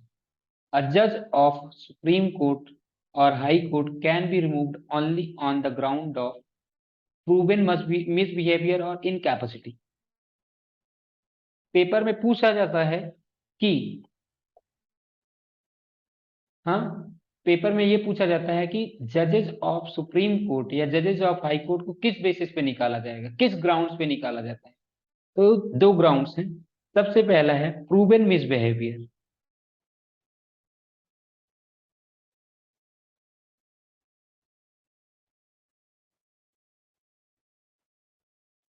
और दूसरा क्या पॉइंट है? इनकैपेसिटी।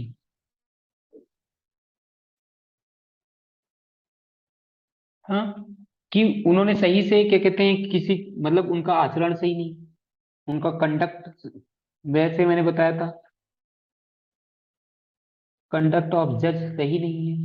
उनका आचरण सही नहीं है, वो मिसबिहेव कर रहे हैं। दूसरा चीज, इनकैपेसिटी, मतलब कि उनके पास में जज होने की कैपेसिटी नहीं है, वो खो चुके हैं जज होने की कैपेसिटी। अब कभी कभी ऐसा भी हो सकता है ना कि जैसे कि कहते हैं कि अनसाउंड माइंड के हो जाएं, अचानक से जज बने, कोई टेंशन आ गई और क्या कहते हैं कि उनका दिमाग काम करना बंद कर दिया।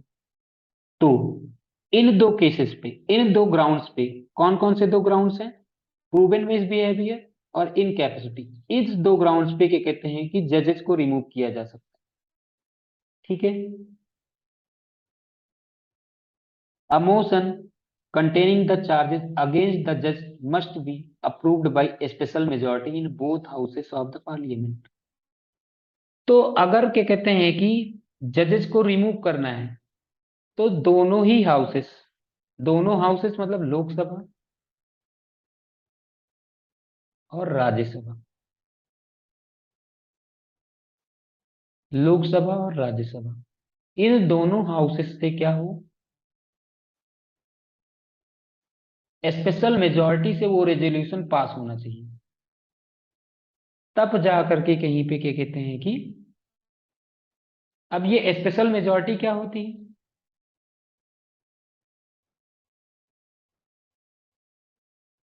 स्पेशल मेजोरिटी जब मैंने अमेंडमेंट वाला चैप्टर पढ़ाया था, अमेंडमेंट वाला, तब भी मैंने डिस्कस किया था। ठीक है। अगर स्पेशल मेजोरिटी को फॉलो करेंगे, स्पेशल मेजोरिटी से रेजोल्यूशन पास हुआ, तब जाकर के कहीं ना कहीं क्या कहते हैं कि उनको रिमूव किया जा सकता है, नहीं तो नहीं रिमूव किया जा सकता है। इतना बात समझ आया कि नहीं समझ आया? ठीक है। यहां तक क्लियर है कि कैसे हम उनका रिमूवल कर रहे हैं, कैसे उनके क्या कहते हैं कि, आप समझ लीजिएगा। रिमूवल ऑफ जजेस,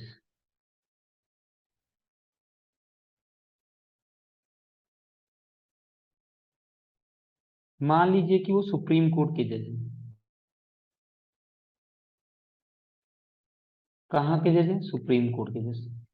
तो इनको अपॉइंट किसने किया था? प्रेसिडेंट ने। तो इनको हटाएगा, हटाएगा भी कौन? President. President. Order of president, on the order of president. President, एक मिनट, इनको हटाया जा सकता है on the order of president. दूसरा, अभी मैंने बताया था ग्राउंड्स क्या क्या है। इनकैपेसिटी,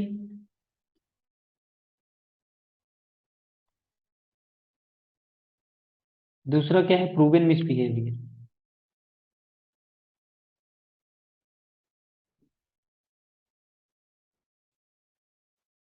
ठीक है। तो ऑर्डर ऑफ प्रेसिडेंट के बेसिस पे, अगर प्रेसिडेंट ने ऑर्डर दे दिया, तब क्या कहते हैं कि हटेंगे। लेकिन क्या प्रेसिडेंट ऐसे ही ऑर्डर करेगा क्या? नहीं। प्रेसिडेंट को ऑर्डर देने के लिए दोनों ही दोनों ही क्या कहते हैं कि उसमें, पार्लियामेंट के दोनों ही हाउसेस में, क्या, पार्लियामेंट के दोनों ही हाउसेस में क्या होना चाहिए? रेजोल्यूशन पास होना चाहिए। Resolution must be passed in both houses of the parliament with special majority।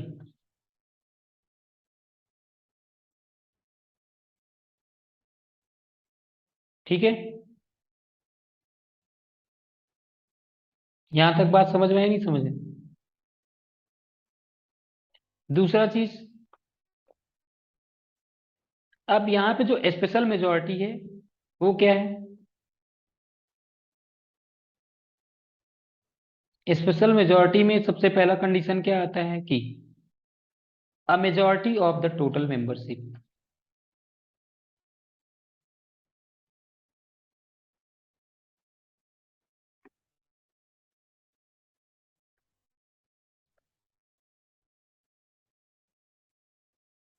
Total membership majority का मतलब होता है कि जैसे अगर मान लीजिए कि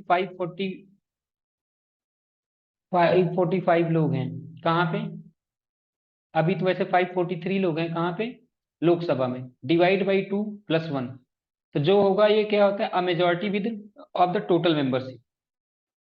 इतना बात समझ आया, of that house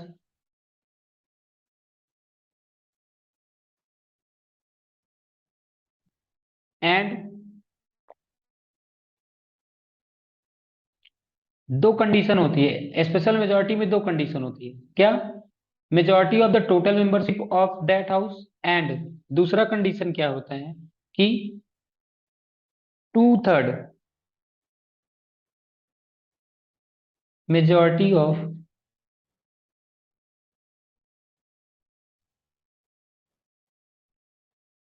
not less than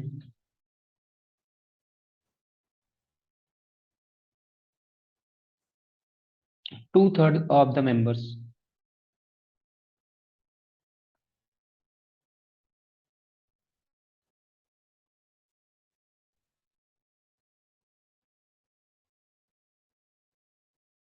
2/3 of the members of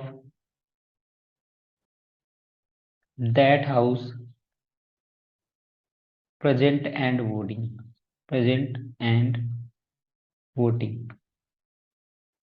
सबसे पहला चीज तो ये होना चाहिए कि जो मेजोरिटी है उसमें क्या कहते हैं कि उस हाउस के आधे से ज्यादा लोग जो सपोर्ट में हो कि हमें हाँ इस इनको हटाना है। किनको हटाना है, मतलब कि क्या कहते हैं कि सुप्रीम कोर्ट के जज को हटाना है, तो उसमें एक स्पेशल मेजोरिटी पास की जाती है। स्पेशल मेजोरिटी में हमेशा कंडीशन क्या होती है, दो कंडीशन होती है।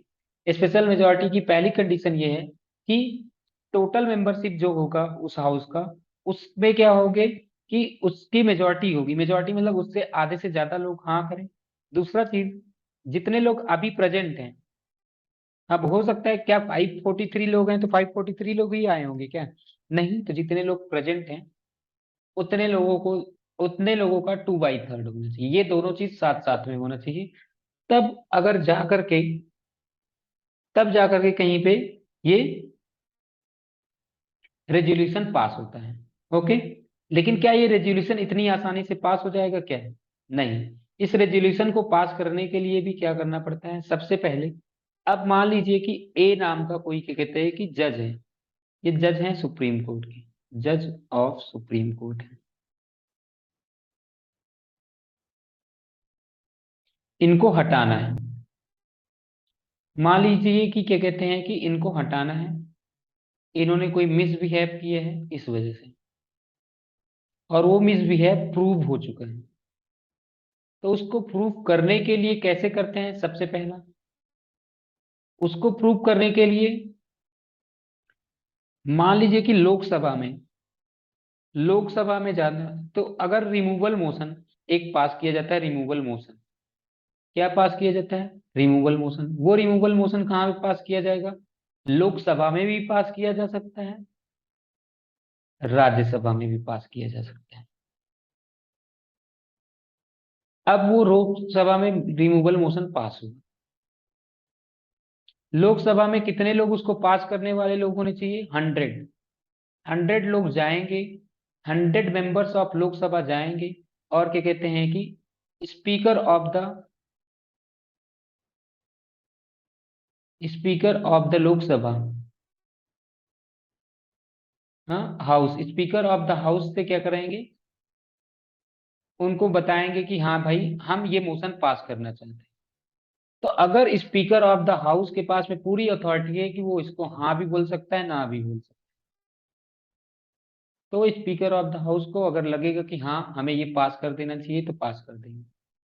अब जब वहां से ये पास हो जाएगा, क्या स्पीकर ऑफ द हाउस से पास हो गया, ठीक है, तब ये क्या कहते हैं कि उसको एडमिट भी कर सकता था, वो रिमूव भी कर सकता था। अगर वो एडमिट कर दिया तो, अगर एडमिट कर दिया तो 3 मेंबर की कमेटी बनती है। अगर मान लीजिए कि स्पीकर ऑफ द हाउस ने, पहले मैंने बताया 100 लोग मिल करके उस मोशन को किसके पास ले गए, स्पीकर ऑफ द हाउस के पास में, अब स्पीकर ऑफ द हाउस क्या कर सकता है, उसको एक्सेप्ट भी कर सकता है, उसको रिजेक्ट भी कर सकता है, उसकी मर्जी। मान लीजिए कि उसने एडमिट कर लिया, मान लीजिए कि उसने एडमिट कर लिया। अब जब उसने एडमिट कर लिया तो 3 मेंबर की कमेटी बनती है। क्या? कमेटी ऑफ 3 मेंबर्स बनती है, 3 मेंबर्स कमेटी बनेगी।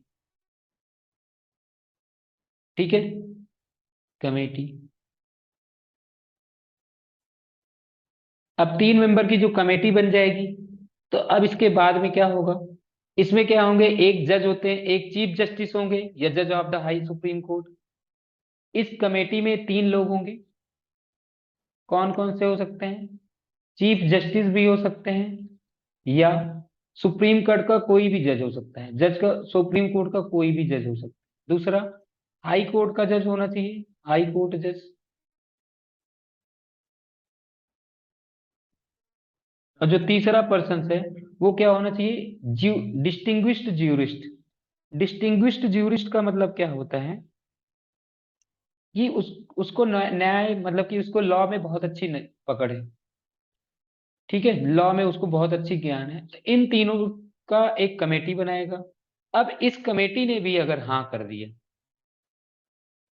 अगर कमेटी ने बोल दिया कि हाँ भाई उसने मिसबिहेव किया था, अगर उस कमेटी ने भी हाँ कर दिया, तब क्या होगा कि अब अब जा करके, अब कमेटी ने भी हाँ कर दिया, इस कमेटी ने भी क्या कर दिया, हाँ, उन्होंने मिसबिहेव किया था। ठीक है, अब क्या होगा कि दोनों ही दोनों ही हाउस में क्या होगा, स्पेशल मेजोरिटी से अब पास कराया जाता है लॉ। सॉरी, दोनों ही रिमूवल मोशन, अब दोनों ही हाउस में रिमूवल मोशन को क्या कराया जाता है, ये रिमूवल मोशन था, अब क्या कहते हैं कि ये इसको पास कराया जाएगा। ठीक है, पास बाई ईच हाउस। और दोनों ही हाउस में कैसी, स्पेशल मेजोरिटी। स्पेशल मेजोरिटी में 2 पॉइंट है, वो ध्यान रखो। दोनों पॉइंट कौन सा, सबसे पहला पॉइंट क्या है, पहला पॉइंट ये कहना चाहता है, क्या कहना चाहता है पहला पॉइंट, पहले पॉइंट में वो ये कहना चाहते हैं कि more than half of, more than half of total member of house. House में जितने भी मेंबर होते हैं उनके टोटल का हाफ से ज्यादा। दूसरा क्या कंडीशन है, मोर देन 2/3। हाँ, not less than 2/3, not less than 2/3। अब जितने लोग प्रेजेंट हैं उनका 2/3 होना चाहिए, more than not less than 2/3 of present and voting in house, present and voting in house. Okay, तो इतना बात हमें समझ में आ गई कि क्या होता है, वो स्पेशल मेजोरिटी से हम रिमूव कर सकते हैं। ये जज को हटाने का एक प्रोसेस था। क्लियर है? तो यहाँ पे अब समझते हैं क्या कहानी आगे है। Do you remember what special majority means? अभी हमने बता दिया, स्पेशल मेजोरिटी में 2 स्टेप्स होते हैं। सबसे पहला क्या, टोटल मेंबर्स जो होंगे उसके उससे ज्यादा होना चाहिए। टोटल मेंबर्स मतलब लोकसभा में जितने भी होते हैं, जैसे 543 है, तो उसके आधे से ज्यादा, यानी कि 273 लोगों का कम से कम तो क्या कहते हैं कि सपोर्ट होना ही चाहिए। 274, हाँ सॉरी, 272 लोगों का तो सपोर्ट होना ही चाहिए।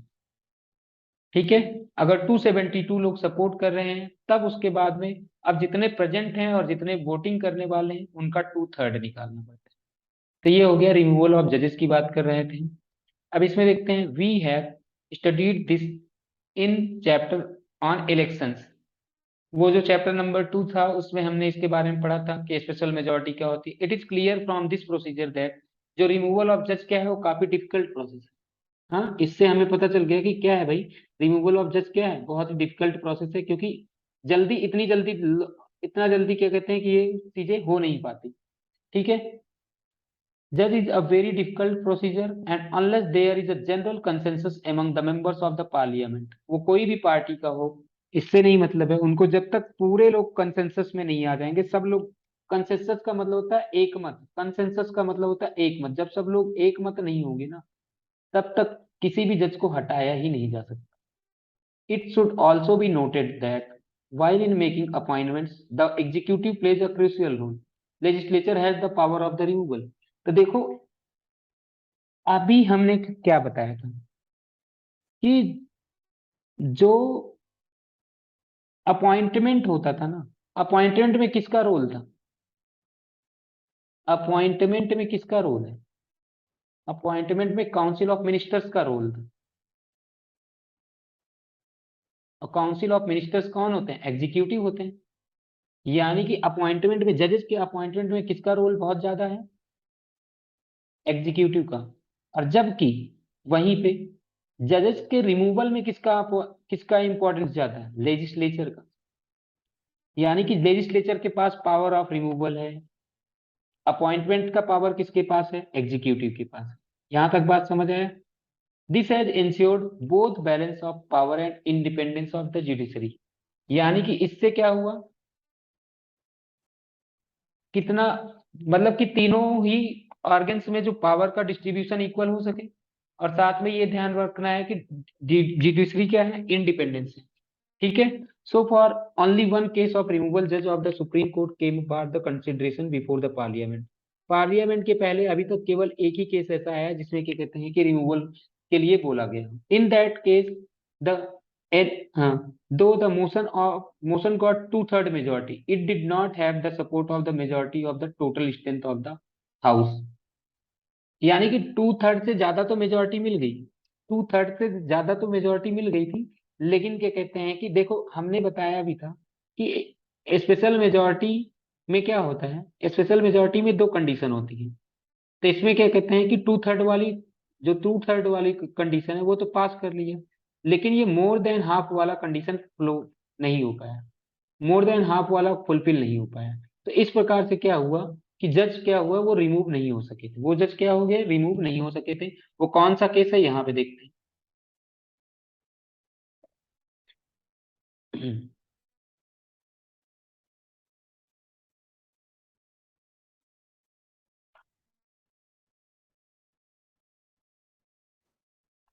सबसे पहला देखिए, unsuccessful attempt to remove a जज in 1991, first ever motion of remove supreme court justice was signed by 108 members of the parliament. जैसा कि मैंने पहले ही बोला था, कितने लोगों को साइन करना पड़ता है? कितने लोगों को साइन करना पड़ता है? 100 से ज्यादा लोगों को साइन करना पड़ता है। यहाँ पे 100 लोगों ने साइन कर लिया। Justice V Ramaswami, Venkat Ramaswami, justice V Ramaswami during the his tenure as chief justice of Punjab and Haryana high court. अब हमें पता है कि पंजाब और हरियाणा दोनों की सेम हाई कोर्ट है। ठीक है। Was accuse of misappropriating funds. उन्होंने क्या कहते हैं कि फंड्स को सही तरीके से यूज नहीं किए। ठीक है। उन्होंने क्या किया, क्या कहते हैं कि जो फंड्स मिले थे, जो पैसे थे, उसको सही से उन्होंने यूज नहीं किया। तो फिर क्या हुआ कि उसकी वजह से क्या हुआ कि उसमें फंड्स में क्या थी? अनियमितता थी। अनियमितता का मतलब क्या होता है कि वो नियम, कहीं पैसे कहाँ पे सही से लगे हैं, ये सब कुछ नहीं पता चल पा रहा था। इन 1992, a year after parliament had started the removal proceedings, a high profile inquiry commission consisting of judges of Supreme Court found Justice V. Ramaswamy guilty and willful and gross misuse of the office। तो जैसा कि हमने बताया था, पहले 100 लोग sign कर देंगे। फिर दूसरा क्या होता था, दूसरे स्टेप में क्या होता था? दूसरे स्टेप में क्या होता था? तीन लोगों की कमेटी बनती थी, तीन लोगों की कमेटी बनती थी। एक होते थे चीफ जस्टिस होते थे, एक होते थे मतलब चीफ जस्टिस या सुप्रीम कोर्ट का कोई भी जज, एक होता था हाई कोर्ट का कोई भी जज, और दूसरा तीसरा क्या होता था? Distinguished jurist. इन तीनों लोगों का पैनल ने क्या कहते हैं कि इनको, किनको? जस्टिस बी रामास्वामी को गिल्टी भी पाया। मैंने जब बताया था इसने भी हाँ कर देगा कि हाँ वो गिल्टी हैं। अब आपको किसकी जरूरत पड़ेगी? स्पेशल मेजोरिटी की जरूरत पड़ेगी। पहले स्पेशल मेजोरिटी की नहीं जरूरत पड़ती। ओके। अब and moral turpitude by using public funds for private purposes. उन्होंने क्या किया, पब्लिक फंड्स को यूज किया था प्राइवेट पर्पजेज के लिए, और इसकी वजह से मतलब कि उन्होंने क्या कहते हैं कि trackless disregard of the statutory rules, और उन्होंने क्या कहते हैं कि अपने प्राइवेट पर्पजेज के लिए बिना अथाह पैसा उसको यूज कर लिया, बिना किसी कारण के। ठीक है, उन्होंने क्या किया, निजी उद्देश्य, प्राइवेट पर्पज मतलब अपने खुद के लिए, उन्होंने क्या किया, स्टैच्यूरी रूल्स को नहीं फॉलो किया। तो ये यही तो हुआ क्या, मिसबिहेवियर का केस हो गया। ये इनकैपेसिटी का केस नहीं हुआ, ये मिसबिहेवियर का केस हुआ। ठीक है, while serving as the Chief Justice of the Punjab and High Court, Punjab and Haryana High Court, despite this strong indictment, Ramaswamy survived the parliamentary motion recommending removal। यानी कि क्या कहते हैं कि तब भी वो क्या कहते हैं कि चीफ जस्टिस ऑफ वहां के बने रह गए, वो बच गए, उनको क्या कहते हैं कि वो हट नहीं पाए, उनका रिमूवल कंप्लीट नहीं हो पाया। क्यों नहीं हो पाया, क्योंकि मैंने पहले ही बताया था, सबसे पहला केस, दूसरा स्टेप, तीसरा स्टेप और चौथा स्टेप। देखो सबसे पहला स्टेप में क्या है, 100 लोग। अब चाहे अगर लोकसभा है, अगर लोकसभा है तो 100 लोग, अगर लोकसभा से मोशन पास होता है तो 100 लोग क्या कहते हैं कि हटाने की कोशिश करेंगे, और अगर राज्यसभा में है तो 50 मेंबर्स। क्या मैंने बताया, अब समझना, फिर से मैं पूरा स्टेप बता रहा हूँ रिमूवल का, एकदम क्लियर, एकदम समझ लीजिएगा बढ़िया से कि क्या क्या होता है। सबसे पहले स्टेज में क्या करेंगे, अगर लोकसभा में मोशन पास करने पर पास करना है कि भाई हम जज को रिमूव करना चाहते हैं, हाँ, किसी जज से कोई परेशानी होती है, तो पहले अगर किसी को क्या कहते हैं कि सबसे पहले कहाँ पे हटाना है, लोकसभा या राज्यसभा से। अगर लोकसभा से पास कराना है तो 100 मेंबर्स, 100 मेंबर्स साइन करेंगे। अगर या लोकसभा, अगर राज्यसभा से पास कराना है तो 50 मेंबर्स साइन करेंगे, और वो साइन करके कहाँ पे भेज देंगे, किसके पास भेजेंगे, मैंने बताया था। अब ये 100 लोग या 50 लोग मिलकर के, मतलब 100 लोग, अगर लोकसभा की बात है तो 100 लोग, अगर राज्यसभा की बात है तो 50 लोग, ये लोग साइन करेंगे। ये साइन करके जाएंगे लोकसभा के स्पीकर के पास में। लोकसभा में स्पीकर होता है और राज्यसभा में चेयरमैन होता है। अगर इनका मन करेगा चेयरमैन या लोकसभा इसके स्पीकर का, अगर मन किया तो वो इसको एक्सेप्ट करें, अगर मन किया तो ना एक्सेप्ट करें। अब उन्होंने एक्सेप्ट किया या नहीं किया उनकी मर्जी, अगर वो एक्सेप्ट करते हैं तो तब सेकंड स्टेप। सेकंड स्टेप में क्या होगा, अगर स्पीकर ने एक्सेप्ट कर लिया तो लोकसभा में क्या होगा, अब तब 3 मेंबर की कमेटी बनेगी। कितने मेंबर की कमेटी बनेगी, 3 मेंबर की कमेटी बनती है। उस 3 मेंबर में कौन, एक सुप्रीम कोर्ट का जज होगा, एक हाई कोर्ट का जज होगा, और एक डिस्टिंग्विश्ड जूरिस्ट होगा। अगर इन तीनों ने भी इनको गिल्टी पा लिया, इन तीनों ने भी इनको गिल्टी पा लिया, ये भी कह रहे थे कि हाँ भाई गलत है, तो फिर क्या कहते हैं कि तीसरा स्टेप होता है स्पेशल मेजोरिटी। अब इस स्पेशल मेजोरिटी के थ्रू क्या कहते हैं कि अगर पास हो गया तो वो क्या कहते हैं कि, अगर इसमें स्पेशल मेजोरिटी से पास हो गया तो क्या होगा, हाँ, इस स्पेशल मेजोरिटी से अगर क्या कहते हैं कि बिल पास हो जाएगा तो क्या कहते हैं कि तब तो रिमूवल हो पाएगा। लेकिन इस केस में जो 1991 केस में हुआ, उसमें क्या कहते हैं कि ये पास नहीं हो पाया। जब इसमें बिल नहीं पास हो पाया तो, हाँ, तो इसमें जब वो बिल पास नहीं हो पाया तो क्या कहते हैं कि वो रिमूव नहीं हो पाए। ठीक है, तो यहाँ तक आपको समझ में आ गया होगा। तो आप ये चेक योर प्रोग्रेस क्वेश्चन भी कर सकते हैं, आप कर लीजिएगा। अब नेक्स्ट वीडियो में हम पढ़ेंगे structure of the judiciary. Okay.